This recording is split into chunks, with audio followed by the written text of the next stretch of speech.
begins with an absolutely terrifying scream, transitioned into kids running around. The mother, Meg, learns that the clown she hired isn't going to be able to attend her son Jack's birthday party. She calls up her husband Kent, who happens to be a realtor, to inform him of the problem, but he tells her that everything is going to be fine and not to worry.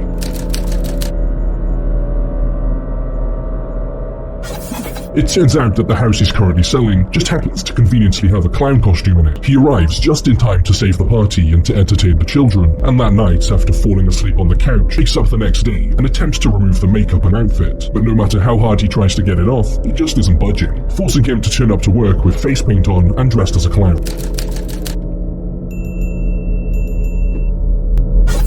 He once again tries to remove the costume, this time by taking a knife to the cuffs and in the process accidentally cutting his own wrist. He takes an electrified saw and cut directly next to his neck, but much like the knife, it does absolutely nothing to the suit and snaps the blade in the process. He returns home to tell his wife what's going on, and she responds by just laughing in his face. She then attempts to help and remove the clown nose with some surgical tools, but in the process, she accidentally tears off the flesh from the end of his nose before the family dog eats up the clown nose. She then discovers that he's no longer wearing a wig, and she believes that he's dyed his hair this color and had it styled into a perm. That night, Ken begins to feel an insatiable hunger, and after eating all of his own son's birthday cake, he completely ransacks the kitchen for food and leaves it for his wife to clean up. The whole looking like a clown thing tends to get in the way of ordinary life, so he attempts to dye his hair and apply makeup before heading into the office to try and find the owner of the house. And after he grabs the files that he went there for, he begins to cough and retch. On his way out of the office, he bumps into this lady and just completely covers her in this kind of vomit bile stuff. He finds the previous owner of the house, but it just so happens to be that they've passed away. So he decides to go to a Halloween costume store to see if he can find someone that can help him. The employees show him a list of people who might potentially know more, and as he's looking through the book, he finds someone with the same last name as the deceased homeowner. So he calls the number, and the man gives him the warning to whatever you do not touch the costume. Why the box was only chained to the wall and not chained shut.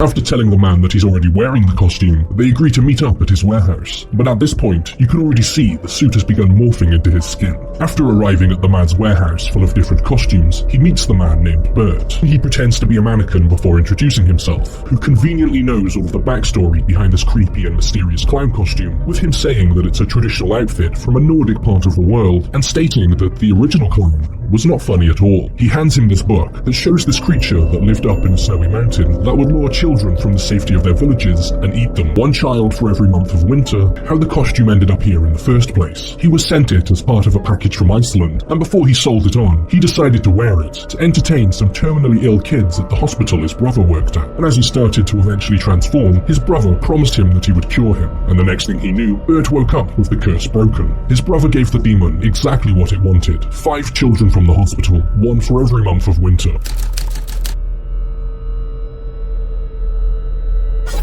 Ken's drink is drugged and he passes out to the floor. He wakes up early from his tea nap, and Bert tells him that the only way to stop this demon is decapitation. Bert attempts the decapitation but botches it as Kent breaks free from his restraints, but in the process, getting the cleaver plunged into his shoulder instead. Bert pulls a gun but botches that too, causing Kent to take it from him and to hold it to his head, resulting in Bert telling him that what he's wearing is not a costume, but indeed the skin of a demon. Kent returns home with Bert restrained in his car, but ends up getting freaked out even more after accidentally snapping his friend's arm with ease after he tries to remove the wig from his head. He leaves and starts frantically driving Bert to the police station, but along the way he begins to transform some more, with his fingers and toes stretching and violently contorting, just as Bert breaks free and causes the pair to crash. Kent flees into the woods and stumbles across a group of Boy Scouts camping. One of the boys spots him behind a tree, with his stomach grumbling and clearly in a bad state.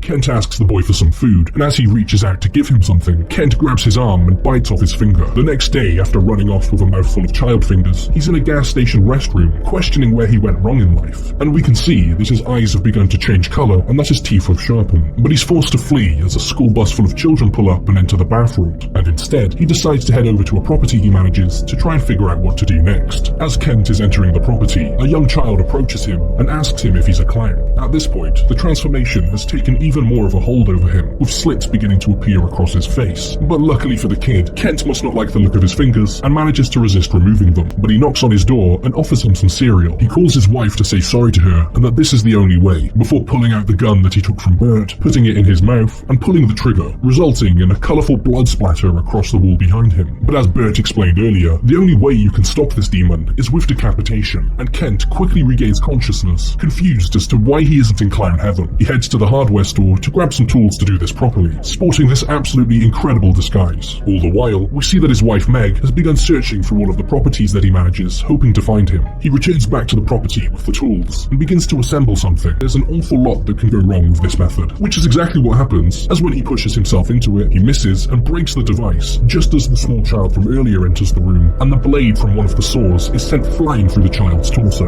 And after realizing what's just happened, his stomach begins to gurgle due to hunger again. His wife finally arrives, and the pair begin talking through the door. After some back and forth, she finally convinces him to come out by telling him that she believes him and that she's also pregnant, which obviously spikes his interest, and as he opens the door to leave with her, there's no child there, just a pile of bloody bones left on the floor. He has Meg lock him up in the basement and makes her promise not to release him, so she goes back into the house and begins to look through the book that he brought back from Bert's. She decides to give Bert a visit to find out more, and when she's there, she reveals that she knows he once wore the suit and that he managed to find a way to remove it. We then see with their son Jack, who was on the receiving end of some bullying at school due to the kids making fun of his dad for looking like a clown. So Jack responds to this by grabbing the kid's arm and biting into his hand. Jack returns home from school and is lured down into the basement by his dad, while Meg receives a call informing her that her son isn't at school. She rushes home to find Jack safe, but there's no sign of Kent anywhere. Jack freed his father and told him about the kid that's been bullying him, so Kent turns up at the kid's house to put a stop to the bullying. A permanent stop. Meg finds her dog acting aggressive with pure white eyes, probably something to do with eating the clown nose earlier, and as it goes to attack her, Bert appears and slices the dog's head off, right in front of Jack.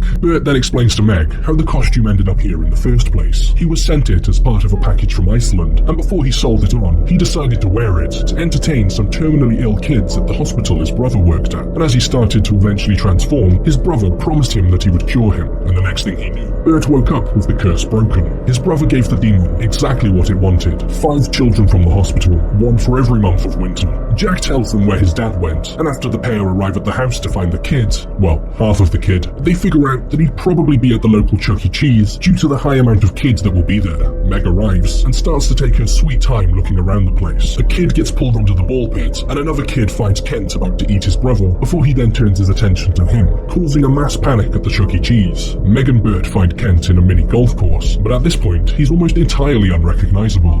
Bert attempts to decapitate the demon. He easily stops Bert and knocks him unconscious, and tells Meg if she wants her husband back, she'll bring him one more child to their favorite spot, otherwise he'll go after Jack.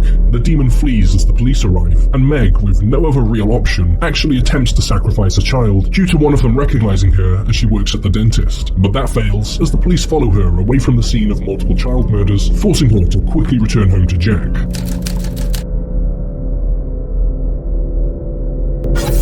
She returns home just in time to see the demon kill her father right in front of her.